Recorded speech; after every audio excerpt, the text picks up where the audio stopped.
సరే సరే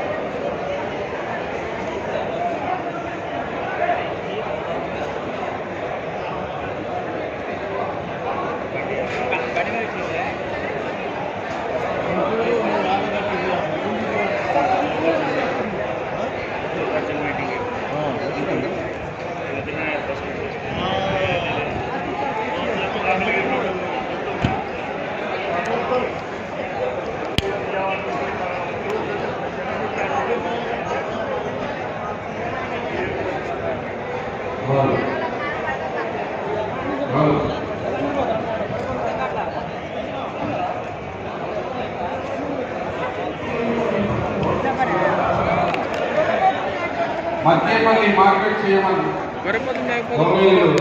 వెంకటేశ్వర విచ్చేశారు. వారికి సాదర స్వాగతం పలుకుతాము. రైతు మిత్రులందరూ కూడా